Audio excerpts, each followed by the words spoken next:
My implants have flipped. I was just wondering if this is another question, by the way. I was just wondering if you do corrective breast surgery. I've had mine 10 years in July, and after 2 children, the pockets have become too large. Have become too large, and I think my right breast implant has flipped.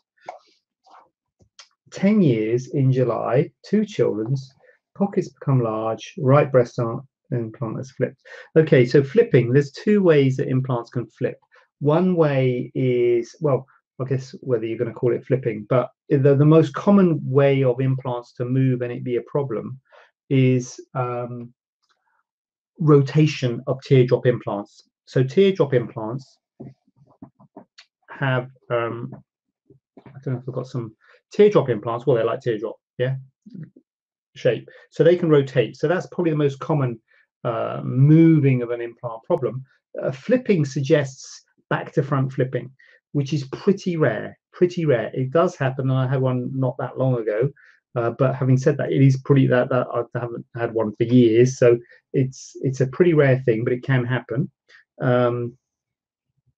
So flipping implants from a sort of back front position is a possible, and it can be a bit difficult to fix, but it can be fixed. In the old days, we used to do sort of rotate. You can do movements and rotations, and sometimes people can flip them back and things.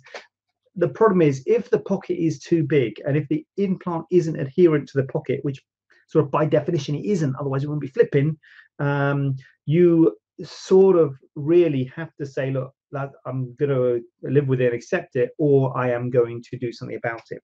In terms of certain, you may obviously want to do something about it, but it's probably going to end up in a surgical thing to do if you want to do something to do about it. So the sort of thing that I'd be thinking about doing is I'd be thinking about doing something to make that interface between the pocket and the implant better. So that means that 2 options. One option is to close down the pocket. So if the pocket has got big, I'm not sure why the pocket would have got big, but anyway, if for whatever reason the pocket has got big, or in terms is too big, then you can close down the pocket, and you really need to, particularly using silicone implants, make it sort of like a hand in glove fit. So you can do what's called a capsulorrhaphy, which is there's always a capsule, which is scar tissue around the implant. You can stitch that capsule down, often laterally, often it's too big at the side, so stitch it down a bit on the side to make that pocket smaller and make it a more snug fit. So there's a couple of things that can predispose to implants flipping, and one thing is the profile of the implant. Do you know what I mean by profile of the implant? Sorry, in my mind when I was planning this earlier, I saw this question. I planned to have some implants, but I haven't followed that through. So I'm just looking at my implants a minute, just see if I've got a different profile. Sorry. I do carry an emergency stash of implants at home just in case. You know, if there's an accident outside, or someone comes to the house and needs surgery, you know, I am prepared, obviously, with an emergency stash of implants just in case, as I think any responsible plastic surgeon would have an emergency stash of implants. So what do we got here? Look at the state of these. Right, okay. Right, that's a teardrop, people. See how that's a teardrop? See? Oh, it's hard to get the angle. Anyway, that's the tear. So usually it's that sort of rotation. That's rotation. That's a sort of more common movement of implant, but they can flip. So flipping means back to front, which is a bit less common. And one thing that can predispose to it is profile. Can you see that? That's good. I can see that. Can you see that? One's higher than the other. This is a lower profile than this, yeah?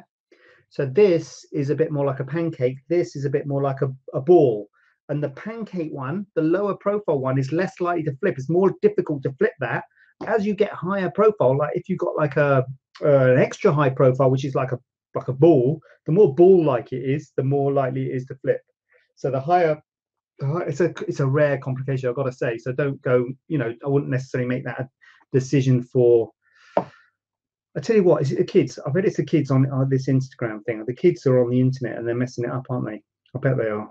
I'm sorry, it keeps on saying pause due to low connect. Oh my god, I've got a 1-to-1. What's going on? I've got what's that? Oh, um, so what the shape of the implant is? What was I saying? So the shape of the implant. That's a flat one. Some are flatter than others. Shape of the implant is one thing. So the higher profile, more likely to rotate. And the other thing is how connected with the pocket it is. So I haven't got any polyurethane implants here, but polyurethane implants have got like a foam coating around the outside, and the pocket sort of. Is it really bad on Instagram? Because it keeps on saying, "Oh, Jackie, you're on Instagram. Jackie, give us some feedback, will you? Because are you on Facebook as well? Because it keeps on saying pause due to poor connection. I don't know if I'm supposed to do something about that. Anyway, so you can improve the interface between the pocket and the implant by using polyurethane implants. So if you've got a problem with an implant position, just in general terms, polyurethane implants are really good. They've got a foam coating around the outside, and the scar tissue grows into the foam coating, so they don't move. So they're much less likely to flip. Now, you would have to do a total capsulectomy before putting that implant in, but you keep buffering. I know, Wendy. What am I supposed to do? What am I supposed? I have to get my IT people on it. I don't know what to do. My Facebook's working all right. Is there a button I can press or something? Anyway, so yeah, polyurethane implants are really good for position problems. So that's one option, to use a polyurethane implant. Now, polyurethane implants are very rough, and the tissues grow into it. The problem, I mean, there are problems with polyurethane implants. That's the issue, because hi, Alice, good to see you. Not sure if this is appropriate for you, Alice. You feel free to leave at any time. It's buffering a lot, Alice. You might not talking about surgery and stuff, so maybe not. Oh gosh, right, okay. Polyurethane implants are really good because they integrate with the tissues, and they're much less likely to rotate or to flip. But there are bad things with polyurethane implants because they are rough. So there's a few bad things with them, but in terms of the roughness, the ALCL, that type of cancer, have you heard of ALCL? So ALCL seems to be related to roughness. So obviously polyurethane implants are really rough, and smooth ones are not rough at all, but smooth ones don't integrate at all with the pocket. So smooth implants move around all over the place. Polyurethane ones stop really well, but textured silicone ones are sort of somewhere in between. So these are the sort of standard ones. Now, the only thing about smooth implants is they haven't got quite as much shape as a textured silicone or as a polyurethane one. So actually, it doesn't matter so much if it rotates. It doesn't matter so much if it rotates. So probably the worst is a textured silicone, because it has got a bit of a form, has got a bit of an edge. So Mandy, you haven't missed a bit. You haven't missed a bit. So these are probably the worst ones because they don't integrate as much as polyurethane. So they're more likely to move, less likely to move than a silicone one, than a smooth one. But the smooth ones don't have as much form to them. So if a smooth one does flip, you probably wouldn't know about it. Whereas these ones have got a bit more of an edge, so you probably know more about it than with a textured silicone one. So yeah, I think probably the best thing is, for me, is changing to a polyurethane would be the best, but you've got to accept the risks of polyurethane. If you didn't accept the risks of polyurethane, then you're looking at just closing down the pocket and trying to prevent it happening. I mean, the problem is you can get seroma in the pocket after doing surgery, which is fluid, and then that fluid can encourage it to move, and that can just happen, and it's a problem. And as I say, maybe going to a lower profile if you're happy with the size and shape, that might not be an option. But also a lower profile, you'd have to definitely close down the pocket because it'll probably be smaller, given that it's the same width. Wow, have I made that clear? I don't know. I just don't know. I would say I'll read it, watch it back again. I don't think I can face watching it back again. I hope I've made that clear. It's clear in my mind. If it isn't, come back at me. I'll say that, but I think the person who's asked that's probably not here. So anyway, wow, what's going on here? Facebook's working nicely. Good. Mandy's here. Thumbs up, Mandy. Hi Jay, so happy to be booked in for a consultation in July. Hopefully things continue to get better with the pandemic so it can go ahead. Mia, I reckon it's going to be absolutely fine for July. I reckon. Well, I say that unless things go badly, but I think it's going to be fine. We're well in terms of all our policies and all that. The problem is we're all going to have all these face masks and all that stuff, but so it feels a bit sort of, oh, what's the word?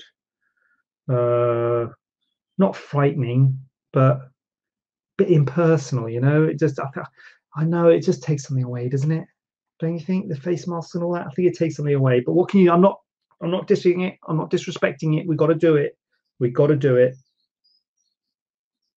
So we shall do it. Olivia, it turns out the thing is knackered. It's 15 years old and now they come apart completely. I had a shower fitted. Right, Olivia, I think you're talking about your fire alarm, are you? Okay. Good, thank you. Flipping implant. How old is Alice? How old is Alice? I don't know how old Alice is. She's old. She's not young. Well, she's not old. Not old. Alice is, how old is Alice? 20s or something, I think, Olivia. I'm not quite sure how old Alice is. She's not like a child or anything like that. She's an adult. Sharon, hi. Yes, it's clear. Oh, it's clear. Was it the flipping implants? Good. Right, similar vein. We've got a question here. Woke up and my implant has moved. I know you're not open at the moment. However, I've got a problem. I woke up today and my right implant has moved. It's prominently bulging out and is very deformed. I'm obviously quite concerned as it feels uncomfortable and I'm worried what damage could be caused. Each day is like this. And I think this person, let me think now, I think about 8 years post-op, I think it is. So it's sometime post-op and woke up and the right implant has moved. Probably larger. So again, let's go back to first principles, team. Remember what I said? Can anyone remember what are the two things you worry about with an implant, or the two? Anyone? I just said it a minute ago. Were you listening? Anyone? Come on. Right. So the two things with an implant are one is like, is it something to worry about? And then two, how do I fix my problem? So number one, is it something to worry about? That's my number one. That's the thing I want. That's what I think about first. You might not think about that first. You might think, I just want to get it, just want to get my deformed breast looking normal again. But the first thing I think about is there something to worry about in terms of, do I need to do something, today or tomorrow or, next week, sort of urgently. So again, it's one-sided. Remember we said earlier that both sides is a good sign. So it's one-sided, so that's a bad in itself is potentially a bad sign if it's a one-sided. Oh crikey, something like one side. So what am I worried about? Like 10 years post-op, again, infection. It's rare infection, let's face it. Well, it can happen sort of early on. It's rare early on, but 8-10 years is rare. It can happen. I mean, it's not unheard of. You can sort of get maybe some dental work or some bacteria in your bloodstream from some other cold or some other non-specific infection can cause an infection, but it's pretty rare to get an infection 10 years down the line.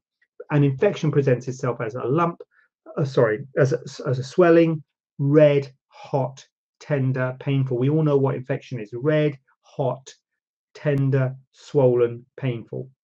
So it's pretty obvious. It's not subtle infection. Infection is normally a pretty obvious thing. So that's the number one thing I'm worried about.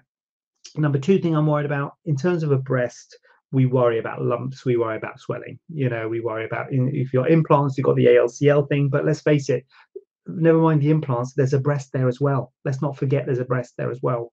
So, breast cancer and breast lumps and all sorts of problems with breasts. So these are sort of things that we worry about. Someone says, I've got a lump in my breast, or it's become suddenly very swollen and tender, then I'm thinking, God, that's a bit of a worry. So lumps, swellings are the sort of things we worry about. This sounds like the right implant has moved. It's prominently bulging and it's very deformed. That is less of a worry. I mean, obviously it's a worry if your implants moved, but it's a less of a sort of clinical worry, if you like. Um, and I think this person particularly is worried it's going to change, it's going to cause problems every day because we're not able to see people in the clinic at the moment. Although as I said, we are looking to do it in the next few weeks, but they're thinking, oh my goodness me, if I come in a few weeks' time, is it going to be too late, or am I going to need some more surgery or something different? It doesn't sound that way to me. It doesn't sound like this is a progressive problem. It sounds like this is a physical problem in that something's happened. It's a bit weird. I grant you, it's a bit weird. You've had implants in for 8 years, and then one day you wake up and one's changed. But nevertheless, it sounds like a physical thing has happened. In terms of maybe, sorry, where was the question again? It's bulging and deformed. His implants moved. It's I can't quite work out what. I mean, one thing I would say actually is you can send us a photo. That can sometimes help, because it might be like whoa, or it might be like, oh, I can't really see anything on the photo. But again, it might be the flip. Could be the flip. 2 flips in one Facebook Live is pretty rare. But anyway, you can get knuckles. You see that? If an implant's because what happens to implants, you get capsular contracture, you get scar tissue forming around the implants, and that scar tissue gradually tightens around the implant, and that can make folds in the implants and knuckles and bumps, and people think they've got breast lumps. It's actually a knuckle and a bump in the implant. So it could be something like a knuckle. The prominence could be a bulge or a knuckle of the implant. Again, totally physical thing, nothing to worry about. It's a physical, it's just like a bump in the implant, particularly if you're very slim. If you're very slim, haven't got much covering, you might notice these sorts of things, these knuckles and bulges. I feel like I'm showing a sort of baby sheep to people at the petting zoo. But anyway, so it could be that. Or it could be just the implants moved, the pockets moved, I don't know, laterally to the side or something. I'm not sure. But the main thing is I'm not worried about it, because if I was worried about it, if I think you need to go to theatre, because let's face it, we're not going to be able to get into theatre for the next few months, shall we say. I think it's going to be August, but I don't know. So it's, June, July, August, that's a few months, So if it was infection or something like that, I say, look, you need to seek help. You're not going to see a GP. You need to get help if it was a worry. But I don't think it is that. I don't think it's a worry. At the moment, I can do telephone and video calls, and I can do, well, that's it, telephone and video calls. But yeah, it doesn't sound like anything to worry about. I think it's odd, but odd things happen, and if it's, I think we just need to see you, and I'll see you in the clinic. And as I say, if you want to sort out a call, we can have a call.